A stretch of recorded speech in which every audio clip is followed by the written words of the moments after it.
We welcome you inside our studios in Atlanta. It is the NBA tip-off presented by Auto Trader. Get you ready for a big doubleheader. LeBron in Chicago to kick us off. Casey Stern. Can I call you the big statue now, Shaq? No?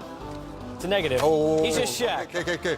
That's the statue pose. Oh, the statue pose. You didn't watch Game Time last night. No, I didn't watch it. Well, I was supposed to host. It's raining out. Well, he didn't have his legs up. I need some AC. Dennis Scott, Derrick Fisher down here at the end. In there? Jeez. Now, obviously, we look at the. Oh, there you go. Well, you are sweating. That's not sweat. That's love juice. Okay. Keep it about 6 inches away from Yes. over there. In the meantime, from this awkward moment, we go to Auto Trader bringing us some love with our comparison. The Cavs, October through February. Guys, 12 road games this month. They're 6-9. They've lost 4 out of 6. You guys obviously in the ends know what it takes to go back-to-back, how tough that is. Shaq, what are you seeing right now on the floor with Cleveland? Well, it's different for Cleveland. My good friend out there, D-Fish, when we went back-to-back, we pretty much had the same team. So this is a different team from LeBron. You know, you're missing Mozgov, you're missing Dellavedova. So these new guys, they have to learn what it is to be a champion. And, you know, they haven't learned that yet. They had a lot of injury, a lot of guys in and out. Fortunately for them, they are still in first, and they can get it done.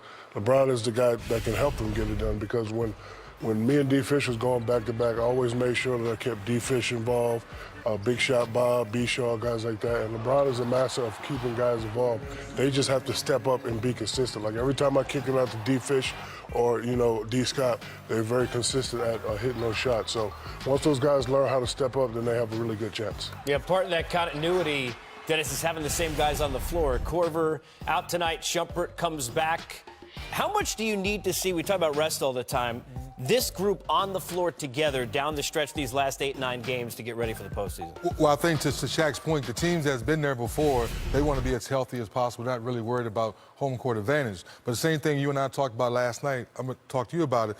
Each team was a little bit different. The first championship, you had A.C. Green and Glenn Rice. They were the two starters. Then the second team was different starters. How do you get the Kyle Korvers, the Derrick Williams, and the Darren Williams in that championship mindset when they've never been there before? It takes time, and it starts with the leadership. Like Shaq was referencing LeBron, he's the best in the last 10 years at making sure that the other guys on his team feel like they are going to get from him what they need to win a championship, and it's up to those guys to continue to search for what it is that they have to put out night in and night out for them to win.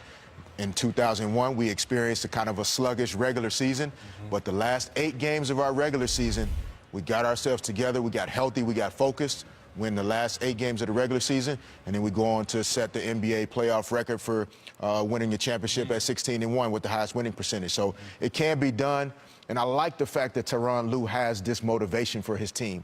As a coach, he's always trying to find ways to motivate his guys to get back to that high level. They are sitting in a position now where he doesn't have to talk to them about it. They have to go out and do it. Yeah, I mean, last 5 games, they've turned the ball over more than their opponent. They're not obviously playing great basketball on defense. Kyrie, Shaq, after the last game against the Spurs, that loss, took some extra shots, said to the media basically, hey, look, we're challenging each other, and I'm challenging myself to play better. How much do you like to see that from a young leader like Kyrie? You know, every great team has a 1-2 punch. Some teams have a 1-2-3 punch, and all those guys have to step up and play well. And, you know, when you get a guy that looks in the mirror and says, I'm not doing well, and, you know, goes out, takes some extra shots, you know, that's showing everybody else on the team that, hey, this guy, yes, he does have a championship, but he's not fat. He wants to win again. He realizes what he needs to do to, you know, make sure they can go back-to-back. You know, all the talk's been, and I know KD said today it's only about 5 players, but everybody's talking about rest, right? Too much rest, too much talk about rest.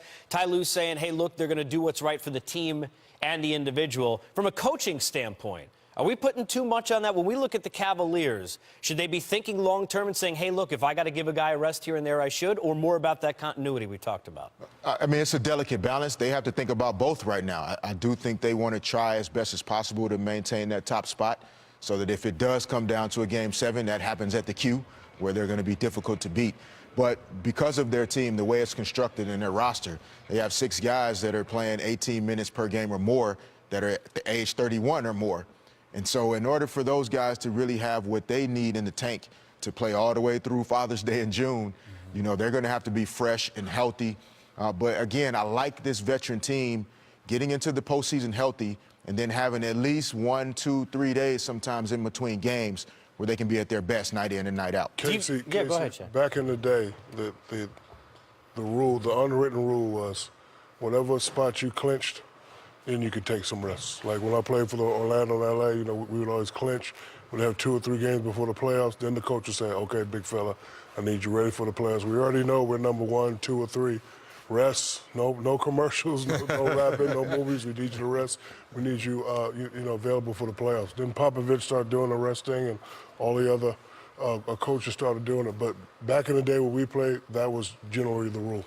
Do you like the fact they're getting pushed a little bit? Boston's sitting there just percentage points out of the 1 seed. Does that help them down the stretch? I think mentally, LeBron says it doesn't matter what spot we have, but everybody's not there with him yet, you know, when it comes to the mindset. So, you know, they really haven't played that championship basketball yet. So I think they are a little bit worried, and, you know, they would love to have the home court advantage throughout. So they have to pick it up these next 6, 7 games, and I think they're capable of doing that. And go ahead, Dean. You know what, and also with all this rest and getting healthy, all the top teams are still talking about one thing: playing good basketball at the end of the season. So regardless if your starters are resting or whatever, if you're healthy, if you don't have good continuity, if you don't have good chemistry, and all these new faces you brought to the team, there's one goal we all have in mind, and that's getting to the championship or getting deep into the playoffs. You got to be playing great basketball. Bulls are trying to get in on their side. Game and a half now behind Miami in that 8th spot. Chicago, 117-99 winners over Cleveland the last time. Nate says,